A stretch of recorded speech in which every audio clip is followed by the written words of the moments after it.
Hi, my name is Sawyer, and you are listening to the University of Chicago Public Policy Podcast.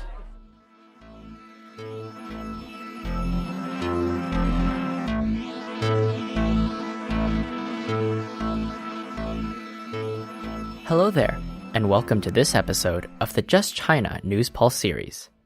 I'm your host, Gregory Wong, and in this series, we bring you the brief on the latest developments in and about China in the fields of economics, culture, and public policy. In this episode, we'll be looking at the regulation of cryptocurrency mining and Shanghai automobile trade-in policy, as well as Italy's landmark infrastructure deals with China and sweeping tax reform. First up, we go to correspondent Yuanjin to explain for us the proposed plan to regulate cryptocurrency in China. Over to you, Yuanjin. Thanks, Greg. On April 8, 2019, the National Development and Reform Commission, which is China's top economic planning body, added cryptocurrency mining to a list of about 450 industries that it proposes to eliminate as part of an adjustment to China's industrial structure. The Chinese public has been invited to comment until May 7th. If the move is approved, local governments in China will be prohibited from supporting makers of Bitcoin and other digital currencies through subsidies or other benefits.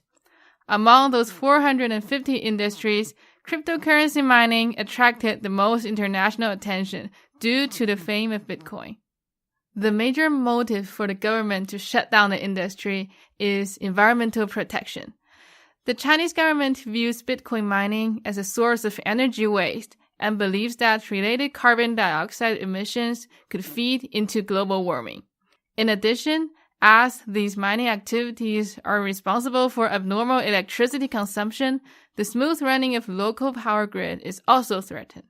Concerns surrounding cryptocurrency mining extend into economic impact as well, including market order. China keeps a tight grip over how much money flows in and out of its borders, but cryptocurrencies, which are traded on decentralized computer networks and allow people to make transactions anonymously, threaten to undermine capital controls. Cryptocurrencies can also be used to circumvent laws to buy illegal goods, and Chinese officials were also spooked by the possibility that the widely fluctuating prices could leave investors with big losses and lead to civil unrest. Such policy is expected to result in certain changes. An immediate impact would be increased cost of mining when companies stop receiving subsidies for electricity for Bitcoin mining. And in the long run, more miners will leave China and move to places with friendlier laws or abundant electricity, including the United States. Even though the mining cost in China is still the lowest in the world for the time being, many miners still decided to move, because it could only be increasingly difficult for Bitcoin business in China. Thanks, Yuanjin. So critically, which regions of China will be affected by this policy? The major impacted areas would be those with cheaper electricity prices in the country. Since electricity is the major source of cost for Bitcoin production, and miners in China would place their computers in regions with low electricity prices. For instance, Xinjiang and Inner Mongolia, which have abundant fossil energy, and those provinces in southwestern China, which are rich in hydraulic energy. Great.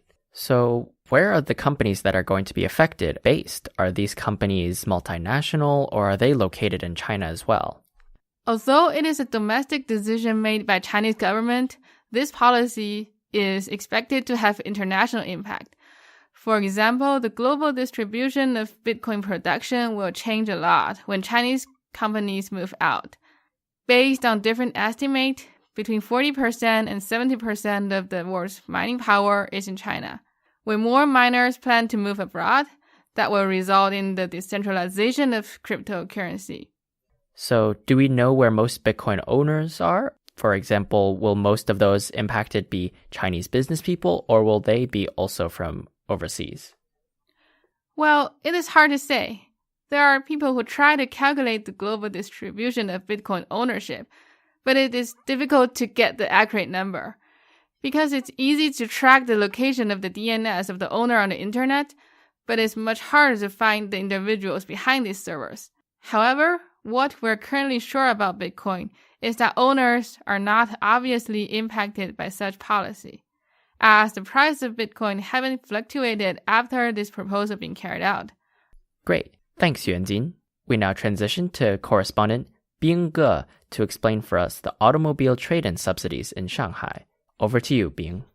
China's largest automobile manufacturer and also a state-owned company, the Shanghai Automotive Industry Cooperation Group, or SAIC, released a trade-in plan to help car owners replace their old cars with low-emission vehicles. To support the plan, which is to start March 2019, SAIC has set up a 3 million yuan fund, which is equivalent to $440 million. This trade-in plan is supported by the Shanghai's municipal government. Car owners would enjoy a subsidy of 10,000 yuan per vehicle, which is equivalent to $1,500 to replace their certain model gasoline vehicles.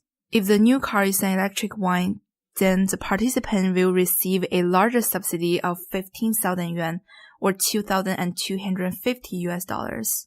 Car owners can submit application for the trade-in plan through SAIC's website and can expect it to take 10 working days to get this application approved.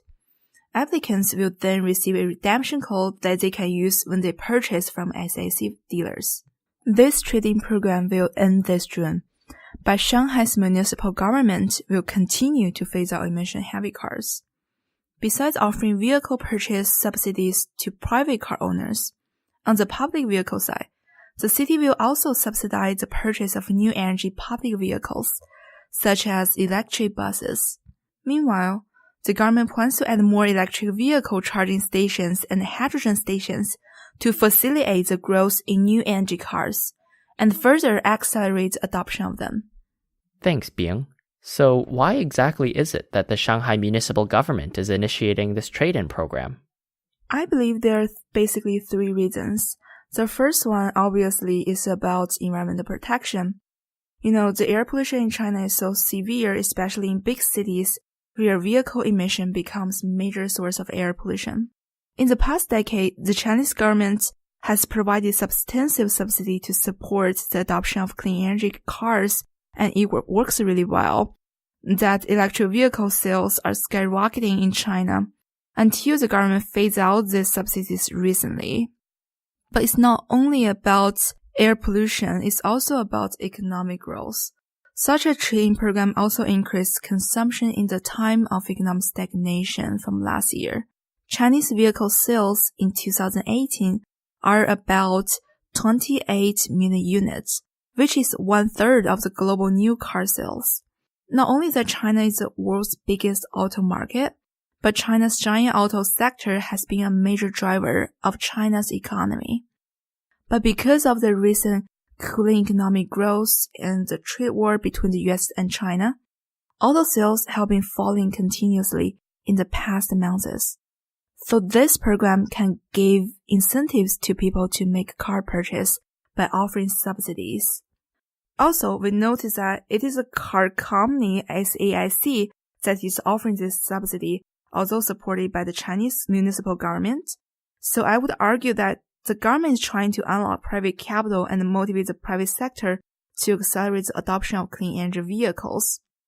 Previously, it's only the Chinese government that offered those subsidies. So by including SAIC and other private companies, they can lower their budget pressure.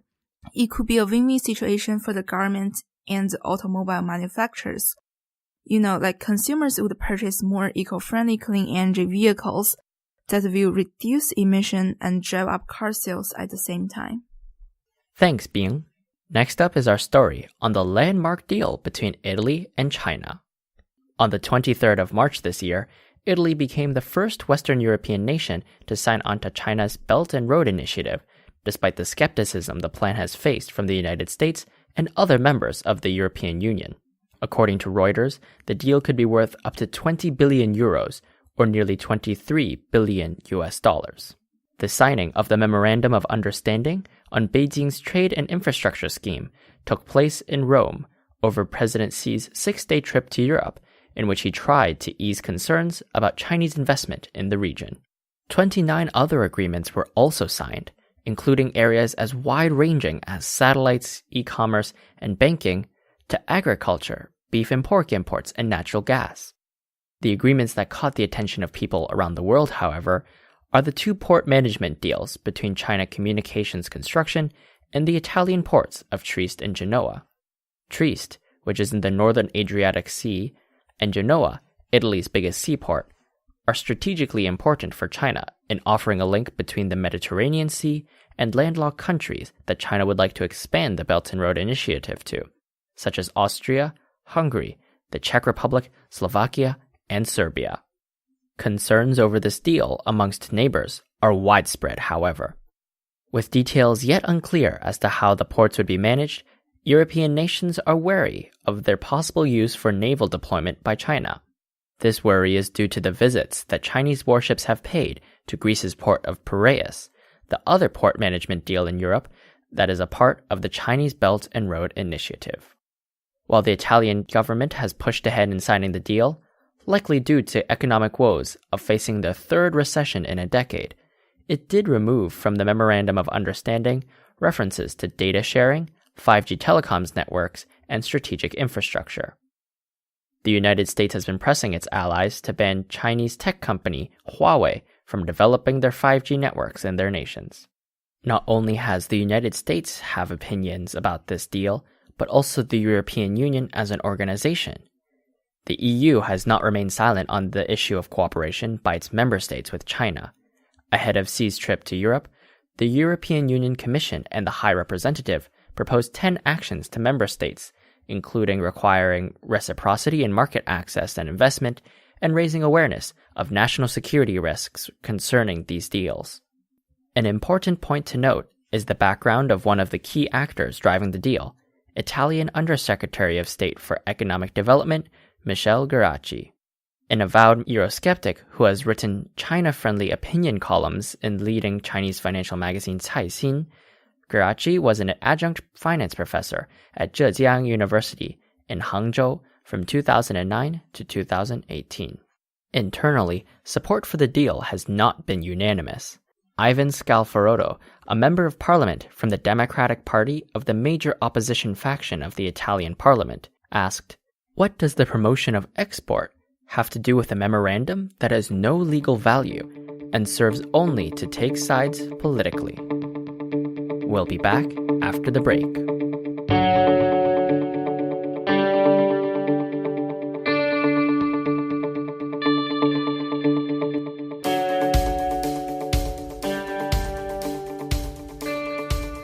Welcome back. For our last story of this episode, we have correspondent Shiyun explain for us the central government's planned tax cuts and their broad impact. To learn more about this, we turn to Shiyun. Thanks, Gregory. Earlier this year, on March 5th, Chinese Premier Li stood at the Great Hall of the People to deliver the annual work report and give direction for the economic reform. In this report, tax reduction is definitely a priority for 2019. The largest tax reduction is a reduction in value-added tax, or VAT, which just came into effect on April 1st, 2019. For manufacturing sector, the VAT rate will be lowered from 16% to 13%. For constructions and transport, the VAT rate decreased 1% from 10 to 9.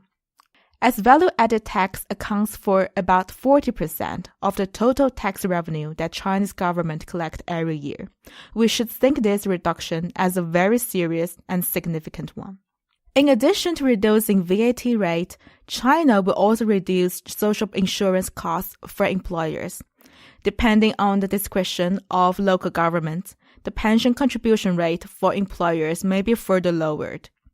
The selling rate from all over the country will be cut from 20% to 16%.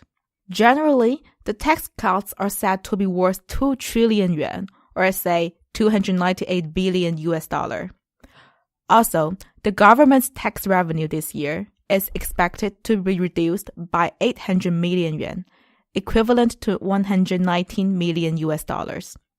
The resulting budget gap may require the government to use budget savings from last year and probably shelving some infrastructure investments.